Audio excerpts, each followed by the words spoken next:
there's a concern with demography. There's another concern which certainly agitates and motivates lots of Jews, both in Israel and I think in the United States to the degree that American Jews are looking towards Israel. And it's sort of a moral calculus which preoccupies them.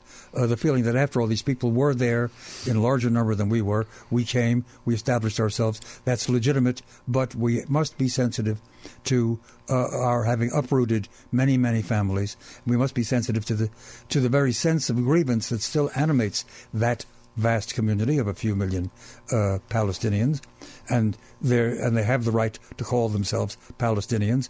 That's where their grandparents came from, and anything we do must somehow take that into account as well.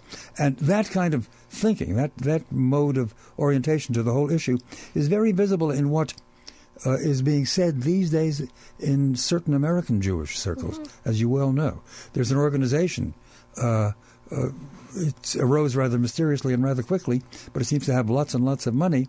It's called J Street because of where it's quartered in Washington. But they are arguing for peace now, and there's the Peace Now movement in Israel, which wants peace now via a generous two-state solution. Jewry is divided on this matter. Look, what I'm arguing in favor of is a situation in which the Palestinians will no longer be ruled by the law of the jungle, which is what is in effect under the PLO rule of the Palestinian Authority in Judea and Samaria and in the West Bank of the Jordan River. They will be ruled by the liberal Israeli rule of law and the Israeli legal code that provides far more rights and privileges to citizens than anything like what the Palestinians have been suffering under since the Palestinian Authority was established. And also stimulates prosperity and good times. Precisely. I mean, they have been living under a despotic, dictatorial, in many cases, and kleptocratic regime of the Palestinian Authority that summarily steals people's land and money, imprisons people, tortures them, closes down press houses, blocks freedom of press, blocks freedom of assembly, denies the rights of religious minorities in these areas, and in fact has caused a massive migration of Christians outside of Bethlehem and other areas that have been Christian majority or had been Christian majority before 1993 and are now at most 10 or 15% Christian. So, you're talking about enabling these people to live lives in freedom. And, I don't believe in group rights in a democracy. I believe in individual rights in a democracy. And I think that by conferring individual rights and liberties on Palestinians, an Israeli government would actually be giving them the opportunity to express who they are to a much larger degree and with much greater freedoms than they've had under the PLO. Within present Israeli government, are there any who directly take this very same position?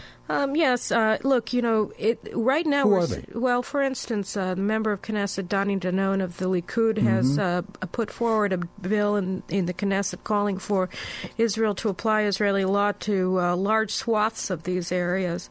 And you have to understand that something is happening. Right now I'm working on a book proposal calling for this, which hopefully, if it's accepted, will be published in early 2013. But basically, what we're seeing now is something very interesting taking place in Israel, which is that for the first time in 40 years, people are beginning to seriously think about this. And I'll just give you a personal example, which is that apropos of nothing, I was invited to speak at two separate conferences organized by two separate groups of people who had nothing in common with each other within 3 weeks of one another, both wishing to undertake an examination of the prospect of Israeli annexation.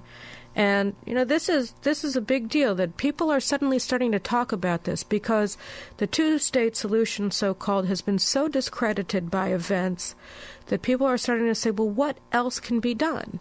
Now, the Israeli left, supported by, of course, the United States and the Europeans, for 2 generations now have sought with all force to discredit the notion that Israel has any option other than establishing a Palestinian state. But the Israeli public has gotten to the point where it just doesn't make any sense anymore to go along with this. So I think that, we're seeing the beginnings of a movement inside of Israel towards reconsidering the option of annexation, because really there are only two prospects. Either the land belongs to us or it belongs to them. And so either they're going to control it completely or we're going to control it completely. What we see with the... What would be the worst consequence if they controlled it, if in fact the two-state solution went through? Well, I mean, that's what I was discussing before, which is that when you take into consideration what the objects of the Palestinians are, whether it's Fatah or Hamas, which is the annihilation of Israel. You think they would still be so motivated? They said so. In fact, they continuously say so in press interviews in Arabic. Just most recently, a member of the PLO Central Committee said in an interview in Al Jazeera that they seek the destruction of Israel, but they can't say it because it's not politically correct, so they just call for a Palestinian state in the 1967 lines. Abbas says it all the time, that he will never accept a Jewish state. So what does that mean? That means that if you have a Palestinian Arab state west of the Jordan River, then you're going to continue to make war on Israel, what remains of Israel, from that state. Well, it's a very interesting prospect that you lay out.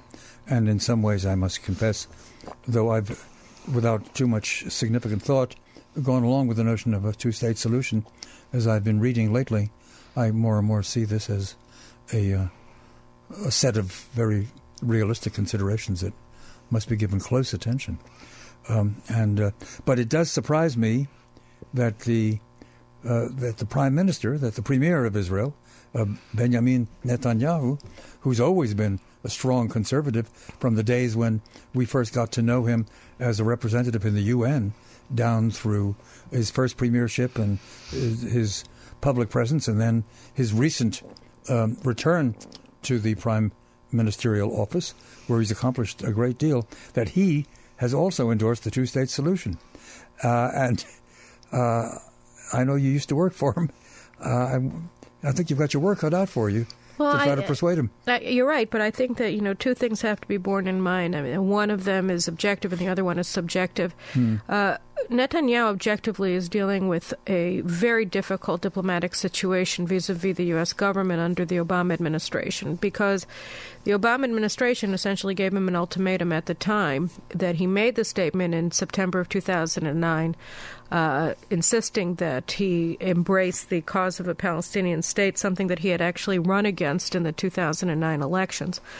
So that was in large part due to American pressure, and to the extent that he truly has embraced the cause of Palestinian statehood in the ensuing 2 years, I think it has to do with his subjective assessment of the danger to Israel emanating from the Palestinian political war that has been joined by the international left to delegitimize Israel's right to exist. And I think that he views that threat, that campaign against Israel, as an existential threat to the state, and that in order to ward off that threat, it's important to embrace the two-state solution and actually work steadily towards the establishment of a Palestinian state, in the hope that they will relent in their pressure and in their actions to deny Israel's right to exist.